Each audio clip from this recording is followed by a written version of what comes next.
Welcome, conversing listeners. What is the credibility of the faith in a time like this? The Rethinking Church Initiative is launching a new podcast called Credible Witness. I'm Nikki Toyamasito, and this is Credible Witness, a collection of stories and wisdom from faithful people wrestling with and bearing witness to the credibility of Christian life today. Each episode is an invitation to listen generously and courageously to one person, navigating social tension and moral complexity, negotiating doubts, struggles, and fears, overcoming obstacles and pursuing justice, and living out the convictions of their faith. And every voice reminds us that the church is called to be a credible witness to Christ, a living reality of hope, justice, truth, and love. It's a beautifully rendered collection of stories that reward a courageous and generous listening. So please check out our show notes for links to the Credible Witness podcast feed, as well as crediblewitness.us. I'm hoping that you'll subscribe today, and I believe you'll be deeply encouraged by the series of episodes to come. Thank you for listening courageously with me, and may God bless this new effort. Conversing is produced and distributed in partnership with Comet Magazine and Fuller Seminary.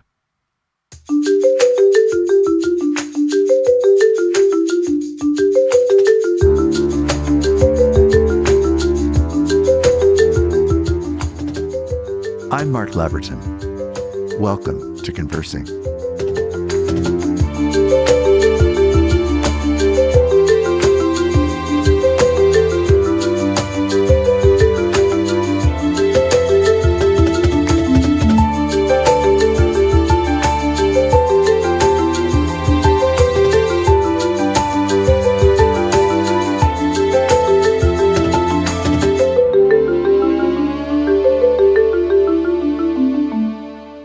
What a gift it is that we get to welcome Dr. Robert Chao Romero back as our guest on Conversing today. Dr. Chao Romero is Asian Latino. He's both a Latino and a Chinese American. He's been a professor of Chicano Studies and Asian American Studies at UCLA since 2005. He's written more than 30 academic books and articles on issues of race, immigration, history, education, and religion, and won book awards for his writing, not least for his most recent book, Brown Church, 5 Centuries of Latino Social Justice, Theology, and Identity. Robert, you're a familiar guest on Conversing, and I am delighted to welcome you back. It's great to be back. Good to see you.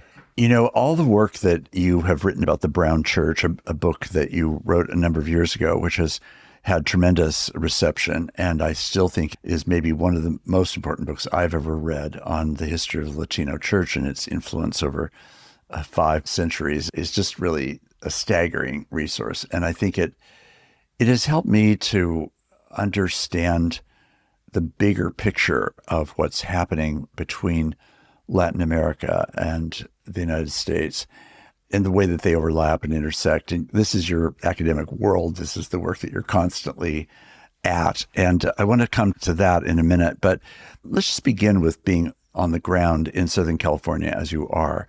And recent months particularly have had the super intense period when there were demonstrations going on, and then there was a federal response by sending in various forces. And then there was an even greater response to all of that. And then some of that has settled down, but ICE's work is still present and persistent. So just give us an update. You're alive and active in Southern California and know many pieces of this story. So give us what you will about the current narrative there. So yeah, I'll never forget that week in June. It was my last week in finals week at UCLA. And I received this, it was so terrible, this note from a student. And I think this note, it reflects how terrible it was.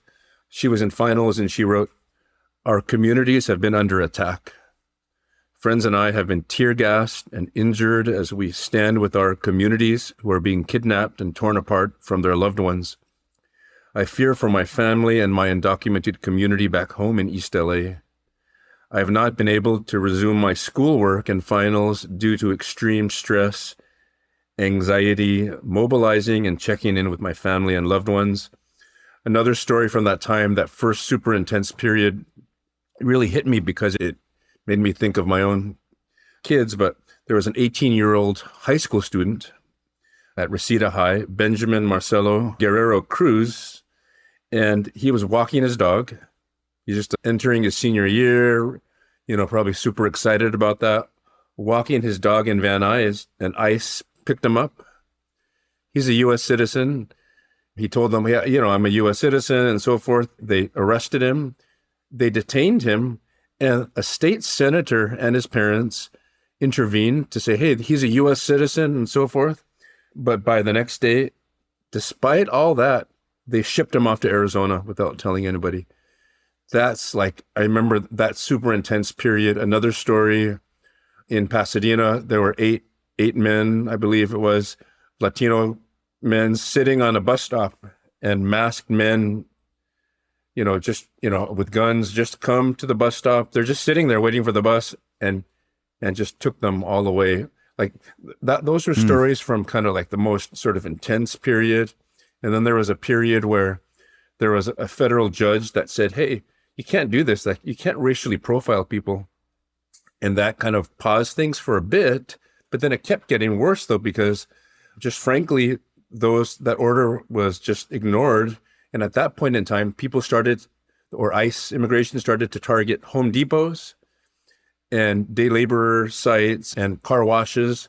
So based totally on racial profiling, they'd go up to a car wash and just arrest people. And I just saw in the news today, someone who that happened to, he was a 78-year-old U.S. citizen man thrown to the ground and so forth. And then in the city where I live, someone died. ICE was ignoring the judicial temporary restraining order, targeted a group of men in Home Depot, and one man, he fled in fear, and he was hit in traffic and killed. And that led to major, community protests and prayer vigils. And I had the privilege of being a part of one of the times where they called his family in Guatemala. Some of his family was present, and we set up a memorial for him, things like that. And then it's just terrible things. I mean, I think those stories give a flavor for how horrible it's been for people. Right.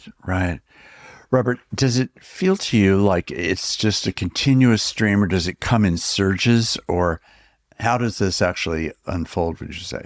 I feel like surges, especially that first time in June, massive surge for a couple of weeks, and the National Guard and all that kind of stuff.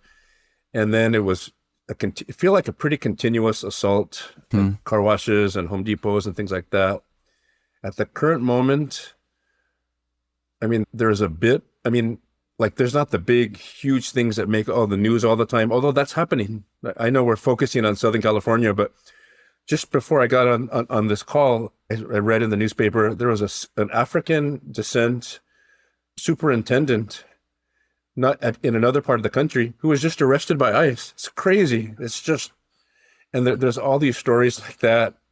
And so in that sense, it does feel continuous because the stories do keep coming. Yes. And they may not all be in Southern California, obviously, but there's plenty of activity all around the country. It's really hard to measure, and it's really hard to even calibrate and hold in your body. And it's got to be especially true for Latino communities who have a high concentration of the people that the government seems to be the most interested in deporting or harassing or whatever else the government seems to have an interest in doing.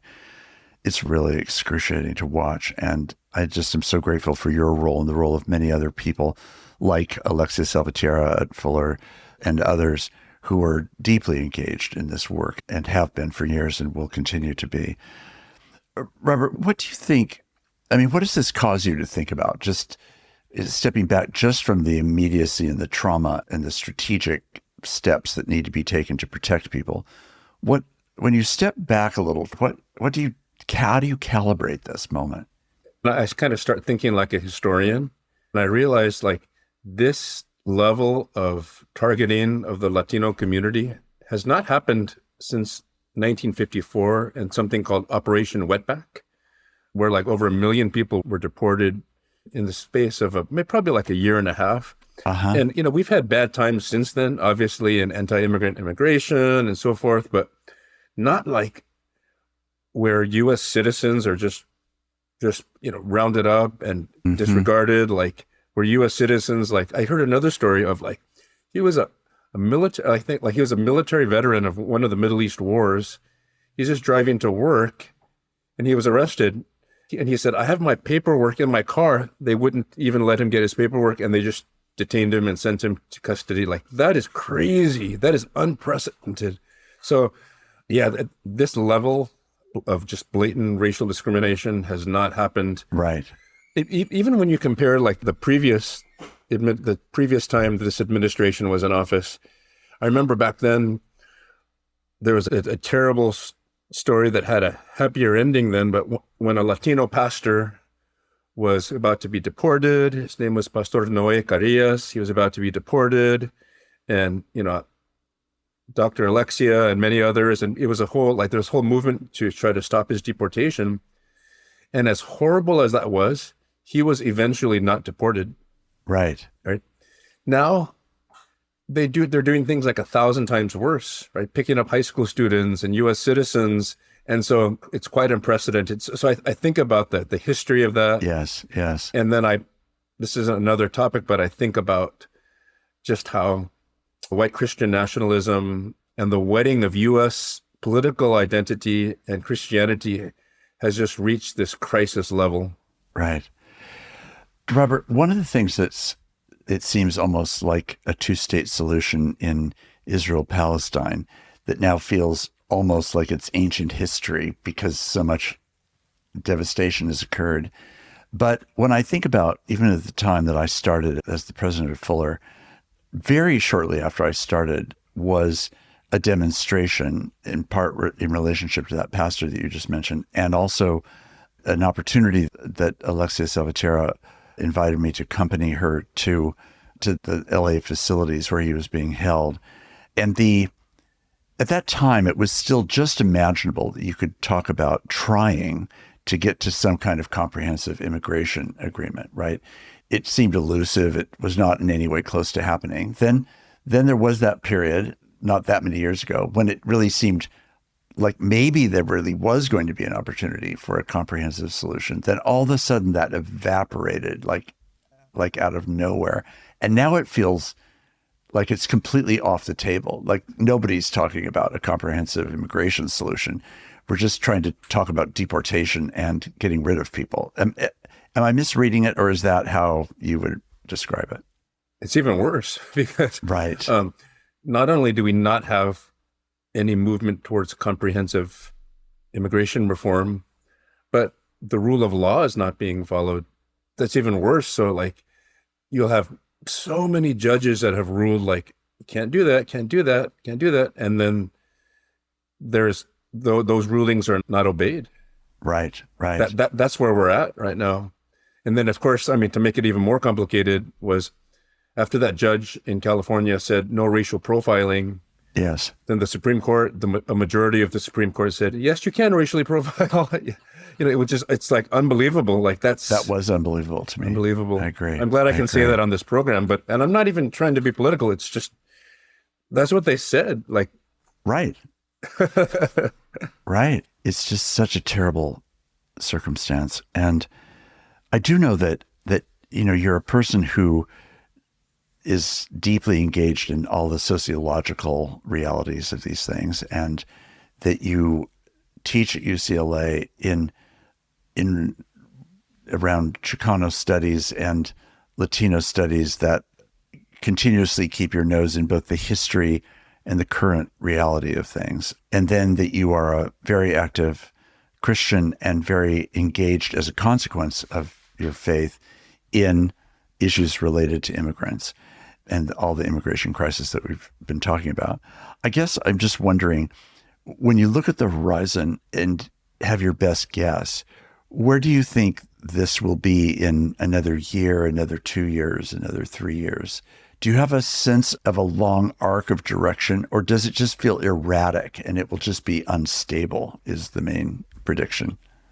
Even as you were posing that question, I don't know if it got caught on mic, but I just was had to like breathe deeply, right? Because Right. it's just very visceral. And where is this going to go? I don't know. I really don't know. And I mean, there's a lot of directions that this conversation can now go, right? In terms of that question with regards to immigration, where will it go? I don't know. Yeah. I hope it doesn't get worse, but I really don't know. I mean, I'm at the point where, like, I have to carry my passport with me. Can you imagine? Like, I'm a UCLA professor. I mean, I haven't started to, but people have asked me, like, do you carry your papers? And part of me wants them to get me because I'll make such a stink, right? Right, and it would bring like a big attention on the issue. But that's not just like saying that, like, I really probably do need to bring my papers, or I am afraid, like, okay, can I travel out of the country? And are they going to give me a hard time when I come back? Right. That all that stuff is real. I had a colleague who said that, like, he won't let his kids who are, in their upper teens travel throughout Los Angeles. They're second gen. They can't travel without their passport. It's insane. Amazing. The thing that has been distressing to me and to many people has been the dehumanization that seems to have undergirded so much of what's going on. I think I would just say, do we need immigration reform? Yes. Does it need to be radical and comprehensive? Yes. Does it need to be thoughtful and appropriate? Yes. But while all of that is true, none of it makes any sense to me unless it's undergirded by a fundamental sense of human dignity and the value and worth of each person, and the need to be able to actually bring forward, as a matter of social policy, an affirmation of human dignity rather than the brutalization of humans, which feels to me like it's the primary principle of what's operating right now.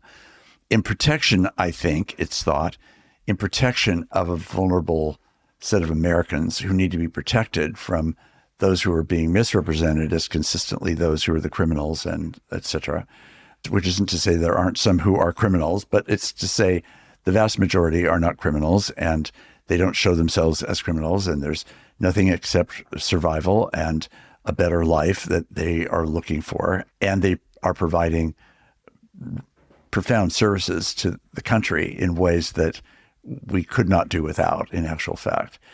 So I guess talk to us about your take on the dehumanization process, because that feels to me like it's moral, it's theological, it's ethical, but it's also political. And I'm just wondering how you're thinking about that. There's a scholar named Leo Chavez, a scholar, social scientist from UC Irvine, who has written many years ago. He framed the term of the Latino threat narrative. This idea that Latinos, that we're criminals, we're gangsters, we don't want to assimilate, we take the jobs, we want to reconquer the US for Mexico, right? And that's been around since the US took over half of Mexico in 1848. Right? Like that narrative, right? By the way. Yeah, it's that dehumanizing narrative that does not recognize that we reflect the image of God, or at least as fully as others, that we are only a cultural deficit, right? And so there was a time not that long ago where people said that stuff outright, right? Dehumanizing stuff. And then it fell out of favor probably from the 80s up until about 10 years ago, where people would do the kind of dog whistling towards it, but they wouldn't say it right straight outright. And now they're saying it outright again, right? And that's where we're at. And I think what's so upsetting to me is that narrative is coming from so many Christians, from the lips of so many Christians who have, and that's not new either, right? Because in the 1840s, 1850s, there was that notion of manifest destiny, similar, where people believe God has ordained Anglo-Americans to take over the North American continent from sea to shining sea, because that's their God-given calling, right? To use reform language and so forth. So that's not new either, but it's all of a sudden become politically okay and religiously okay to say that. which is crazy, right? Crazy. It's just, so that's what's so upsetting to me, is that this Christian nationalism is with the Latino threat narrative. It'd be one thing if non-Christians were saying it, then I'd be like, okay, yeah, well, whatever. No great surprise. I wouldn't, but then the fact that so many Christians are saying it, but even worse is that so many Latinos are saying it until they get confronted by immigration. And then what they'd say is like, wait a minute, you said you're only going after the criminals. And, the president said what he meant, and he's acting on what he said. It's nothing as a surprise. So that's even more complicated when so many Latino Christians have drank that Kool-Aid. And here's a story too. It'll be, I think, prompt interesting conversation. There was once a Latino pastor I was talking to, and this was in Indianapolis, and he grew up in a rather small town in Mexico. There were missionaries that came from the U.S. and shared Christ with him, and his life was changed. That's wonderful, right? He was so grateful for that. But in addition to learning about Christ and coming to know Christ, they also passed on Christian nationalism to him, right? And they said, oh, the U.S. is the best place, the best culture, the best economy. Oh, it's just so wonderful that everyone's a Christian there.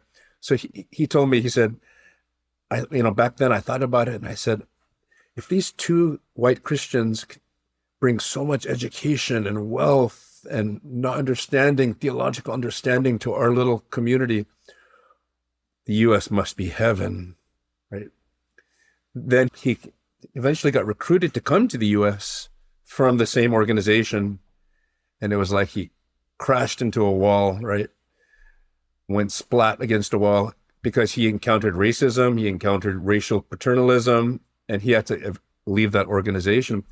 And that's the experience of so many Latino Christians, right? And it's like a parasite, right? It's like we hear about Jesus, but it's like a parasite of nationalism that we also get. And it's like, to nerd out theologically, right? It's like we're taught to think that crossing the U.S. border is like crossing the Jordan into the promised land, right? And we're not only baptized into Christ, but we're baptized into the Yankee Doodle song playing in the background. Right.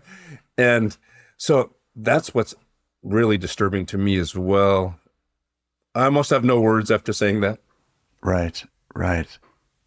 It's such a profound infection in our way of thinking as a nation right now. And it's so thick because of the inadequacy of many governments, Republican and Democrat, I will underscore, that did not take immigration issues seriously and either deflected them or deferred really dealing with the situation that was unfolding, and then had no capacity to be able to, it seems, create really healthy conversations that would lead to healthy pathways, that would lead to clarity of operating systems that at least were a good faith effort at real justice. Whereas we had fragments of that, most of which it seems now is just broken or being dismantled or has been dismantled. And then just a tyranny of opposition that doesn't really take the seriousness of people's lives, the trauma of the places often from which people are coming,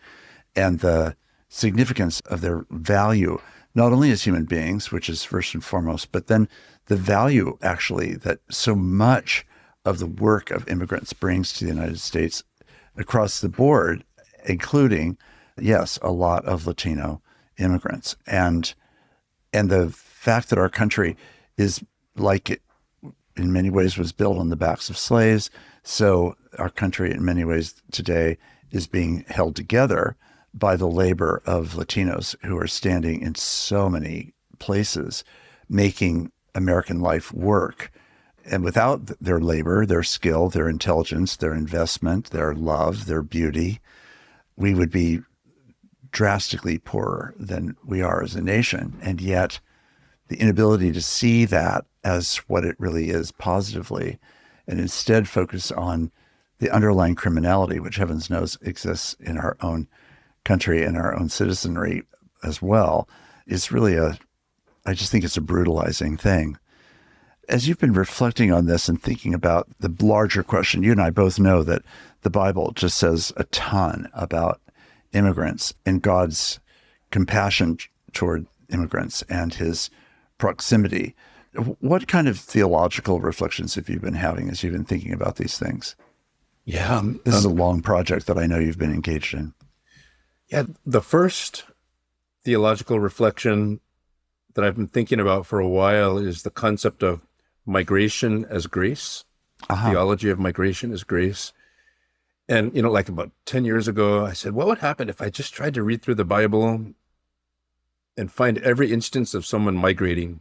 And first I found, it's from the earliest pages of Genesis, fill the earth, to multiply, to Abraham, to Jesus. It's everywhere, right? You wouldn't have a Bible without migration. Right. But the second thing that I found was that when people migrate in the Bible, it's everywhere, including among all the heroes of the faith. But when people migrate, God intervenes in the process with grace. But grace broadly defined, right? Unmerited favor, love, compassion, mercy, right? And so that's the first thing. So like examples of like Jesus and the Holy Family fleeing a despot, right? And being asylum seekers in Egypt. Right. Migration is grace. They're saved by migration.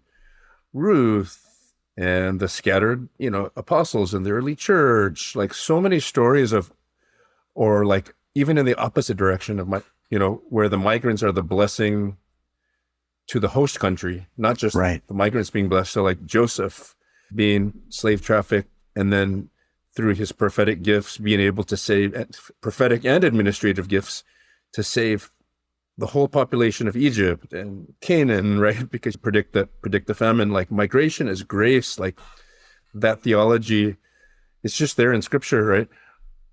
That's one of them. The second theme that I've been thinking a lot about is the idea of being an outsider in Scripture. I guess the fancy Greek word is paroikoi. It's like 1 Peter chapter 2, beloved, I urge you as strangers and exiles, strangers, paroikoi. Ephesians 2, so then you are no longer paroikoi, strangers and aliens, but citizens of the household of God. Philippians 3, our citizenship is in heaven.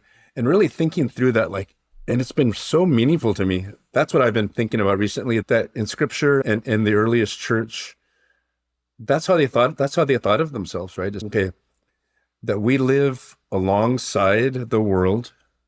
We don't belong to the world, right? But that didn't lead them to isolate themselves from the world. Right. It led them to say, we're strangers in this world. We are resident aliens in this world. We are outsiders. So we are going to care for the outsiders among us. We're going to care for immigrants. We're going to care for the poor and invite them, care for them, and in the process, invite them in. So we who were once outsiders became insiders with Christ. It's this never-ending cycle of mercy and love and grace of inviting the outsiders to become insiders, right? And there's this great quote from a late Latino theologian, Jorge Lara Broud. And he wrote about this concept in the 1970s. And I love this quote. He says, Jesus lived and died as an outsider in solidarity with all outsiders. And he rose to new life among outsiders.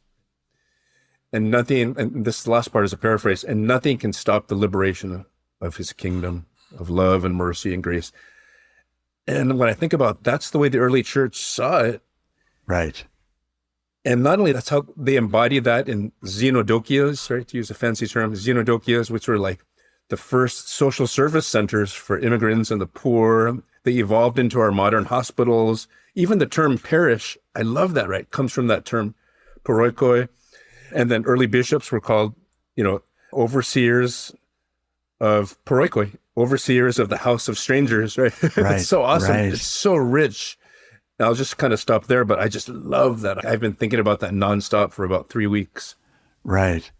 Well, to adopt that framework vigorously, like you're suggesting, and to let it really thickly permeate our way of understanding things is going, if it has its full freedom to do so, it redefines, recontextualizes all that's happening. And if you could just deeply imbibe that and still acknowledge, I'm thinking of voices that are political voices that would say, but our country's being lost. I'm not yet to the nationalist issues, but just to the people who feel concerned about what they see as the changes in our country, quote unquote, which could be a matter of race and or racism. It could be a matter of economics. It could be a matter of sense of competition. It could be just orneriness.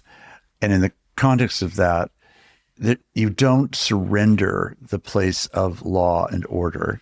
You do prioritize the place of the human and the vulnerable and the reality of people's individual circumstances. And I do think in a secular country, which America is fundamentally secular, even as it's pervasively religious, it's fundamentally secular in its mindset, I would say. And the reason I would say that is because while faith is confessed, it's not, it seems, integrated, and it's often overtaken by things like nationalism, but tribalism of many different kinds, not just a nationalistic tribalism, but other kinds of tribalisms as well. And as a result, if the church in America is really captive to a secular culture, which at least arguably it is, there's such a dismemberment, a dismantling of the kind of thick reflection that you've just been offering, right? You can't get there from here because you've decided already that none of that is real. Whatever it is, it's just biblical mumbo jumbo, as opposed to actually being a rich portrait of how God would want to see and does see individuals, communities, peoples, movements, changes, migrations. I mean, I was just reminded that currently 125 million people are in refugee camps that are currently displaced. And in that 125 million, we would not count, at least as far as I'm aware, none of those counts would include people like the presence of migrants in the United States. I don't think they're counted in that 125 million. And so this vast part of the human population that is in these impossible circumstances, often lasting for as long as a couple of decades, is apparently currently the average length of time that someone spends in a refugee camp, 2 decades of life. It's understandable how we can become mechanized in our thinking about the problem and lose track of the Christian instinct of empathy that moves toward the human, toward the vulnerable, toward the poor, which seems obviously so much more descriptive of Jesus than the militarized, the violent, the policing. And they don't have to be in total collision. But if they're not going to be in total collision, then you have to work toward what is just in the processes of handling both of these two themes. Yeah, and it's like under the current framework, Jesus would not have been welcomed to the U.S. Right. Abraham would not have been welcomed. Ruth would not have been welcomed. 2 years ago, the same thing happened historically. Right. Where there was, for example, an Asiatic barred zone. Every single person, everyone from the continent of Asia, including the Middle East, including Palestine, was excluded from the U.S. And there was a judge who even said that. He was kind of like poking fun, and he said, if Jesus lived today, he wouldn't be allowed into the U.S. Right. And that's how it is today, right? It's like the U.S. has federal laws for refugees and asylees and these established processes, but all those processes have been just shut down. Yes. Literally yes. shut down, even though they're legal processes. Right. So I know what I'm about to ask you is a preposterous question, and I'm not really expecting you to have, quote, the answer to the question, but I would like to hear your thoughts about it, which is, if you could get a hold yourself of the 3 most important strings that are part of this puzzle, that if you pulled on them in the right way, could potentially make for a positive change, what would be the top 2 or 3 things that you would say need to be gotten hold of? And then what would you particularly want to encourage be done? I mean, first it's the kind of sorry, I'm going to sound so evangelical here, but I am, right? In like the proper theological biblical foundation, right? That we see Jesus in the face of migrants. The earliest church taught that, as your listeners might know, the earliest, right? That was the foundation of all the kind of early teaching in the church. St. John Chrysostom and all those people, they were like, in the face of the poor and in the poor, we meet Jesus. So that's the first starting point. Right. Then from there, I would say, from a very practical legal standpoint, there are certain log jams in the immigration process and in all that we're experiencing. One of the number one things is something called the 10-year bar. 10-year bar. So there are millions of households in the U.S. today where you have both U.S. citizens and maybe a parent or two that are undocumented, right? Right. And the parents have been living here, or the older siblings have been living here for 20, 30 years. They go to church, they pay their taxes, they work 50 hours a week, they serve on the PTA, all those things. But there's no line for them to get into to kind of fix their status, if you will, right? Right. Because of something called the 10-year bar. The 10-year bar says basically, like, if someone entered the U.S. without inspection and has lived here for more than a year, then in order to qualify for a visa, let's say in any way, they have to go back to their country of origin for 10 years. They'd have to leave their kids, leave their spouse, leave their church, leave their community for 10 years before they could even qualify to come back in. And there's very practical things like that. I think most people in the U.S., I'm sure, would realize that's kind of a messed up situation, right? Right. And yet that's the situation. So many people think, oh, it's just, once you just get in line, fill out the paperwork, and then you just do it the right way. But again, there's millions and millions of people who are in that situation of the 10-year bar. Like, there's no line to enter. Or people say, again, this is a good time to kind of myth bust, if you will, right? Say, oh, those asylum seekers from wherever, from Haiti or something, oh, they're all illegal. No, they're not. Like, they follow the law. U.S. asylum law says you can present yourself at the border and present your case for a credible fear of persecution in your home country or harm being come to you, right? Yes. And there's a whole process by which that is vetted. Yes. And if in the beginning stages that's not found to be credible, guess what? You can't come into the U.S. Right. But if the initial part of your case is heard and it seems credible, then you enter this long vetting process before a judge and all these things, right? And you can work. They're not illegal, doing anything illegal, right? Or refugees, who, as you said, refugees are some of the most vetted people that the process can take like a decade or 20 years or something. So when they come to the U.S. and are received by an organization like World Relief, oh my gosh, like there's nothing illegal about that. But the narrative is like, oh, it's all illegal, all these illegal asylum seekers and refugee seekers. And by definition, that's just not true. Right. So I think to really look at those policy log jams, clarify that just, in a clear way, objective way, I think that we could come to many solutions, I think, easily. But again, it's the politics that don't allow that. Right. A number of years ago, I read a book called The Dangerous Act of Loving Your Neighbor, Seeing Others Through the Eyes of Jesus. And in that book, the central argument I was trying to make is that we misperceive each other. That is, our vision of each other, how we actually come to literally see, but also perceive them, right, as a matter of the heart. How do we perceive each other? Then out of a misperception, we misname them. So we give them a tag, like criminal, somebody who's not supposed to be here, an outsider, a ... whatever the category is that somebody wants to be slammed into, or get slammed into. And then finally, therefore, we act in a way that we think is fully justified by our misperception and by our misnaming. And what you've just described is a classic example of just that sort of pattern, right? We have lenses by which we misperceive. So we categorize people in the wrong ways in our mind, and we think they're one thing when they're really another thing. And it all becomes a great fog machine. And then we do misname them. We label them often in harsh ways rather than in ways that are empathetic or just or fairer, truer, more humane, more loving, more biblical. And then we also then feel wholly justified treating them with whatever it is that we think is, we've decided you're this, you deserve that, and now that's what you're going to get.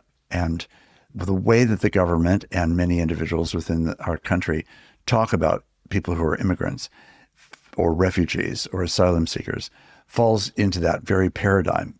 And it feels like the undoing of that paradigm in some ways, from a Christian point of view, I would argue, is the very work of the church and of maturing in faith, that we're called, and you know this because you've been such a great exemplar to me of this, of what it means to really grow in our perception of one another, actually our real understanding of one another, our ability to see them as they are, not as our context or background or politics might make them out to be. And then to rename them in a way that's more fair, that's just, that actually feels like it's comprehensively aware of all that is at stake and so forth, the complexities like in relationship to the 10-year bar, and then causes, theoretically, a completely different set of actions that's in service of their real identity and their real name. And the fact that the American church right now seems so pervasively unwilling to actually do that work is one of its greatest indictments from my point of view. And it's a work that has to keep going on in my own life, right? We all walk through the world misperceiving, misnaming, misacting, all in very self-justifying categories and ways, but we just call it normal life or society or, quote, we all think this. Mm-hmm. It's just a fundamental bankruptcy to which the gospel itself is actually meant to be the primary antidote. Not because the immigration problem is merely a spiritual crisis, but it is a spiritual crisis along with being a political, social, economic crisis. And I just think it's that combination. And I think, Robert, for me, one of the things that I have such high regard for from you and people like Alexia Salvatierra and others is the way that this work, because you share, in part, in your case, having both Chinese and Latino family background, that you're straddling these spheres by your birth.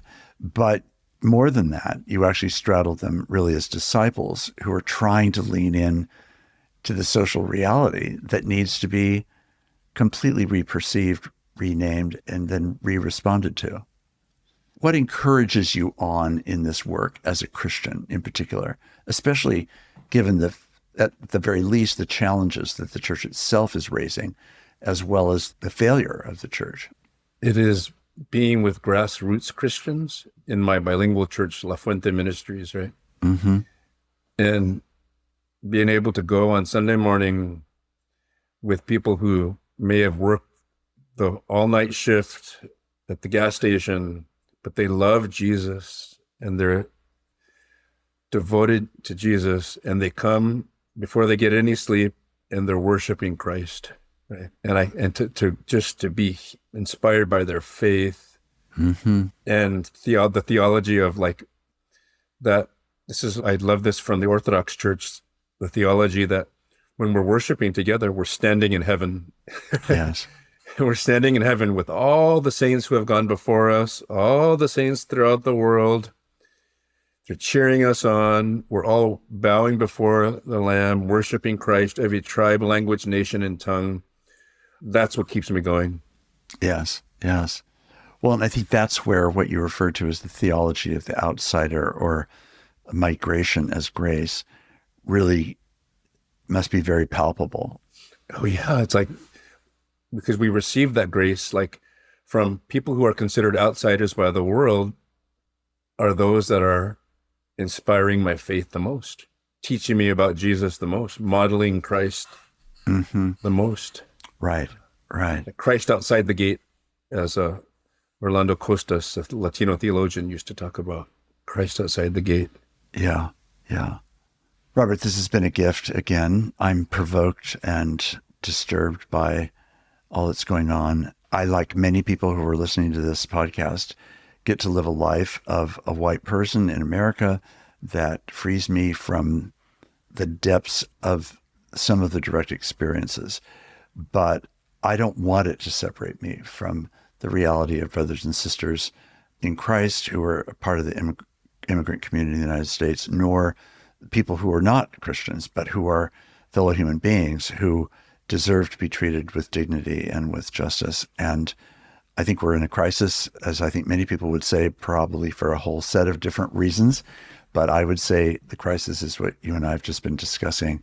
And I'm just so grateful to have you as a brother and to have the knowledge of the depth of what it is that you're engaged in and the work that's going on through programs like listeners may have heard the broadcast that we did with Tom Crisp and the work that he was doing with an organization in Southern California called Clue, or the work that Dr. Alexis Salvatierra is doing at Fuller, and many, many more. But these are all manifestations that challenge me and deeply encourage me, and you're right in that sweet spot. So I'm extremely grateful and thankful that you've been willing to be a guest again today.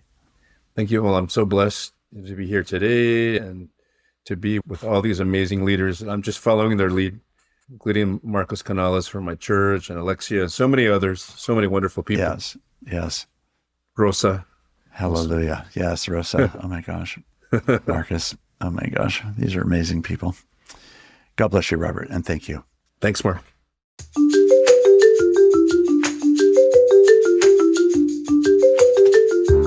Conversing is produced and distributed in partnership with Comment Magazine and Fuller Seminary.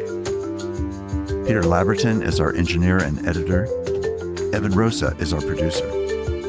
For more information about Comment Magazine, visit comment.org, where you can subscribe, read the current magazine issue, and browse their archive.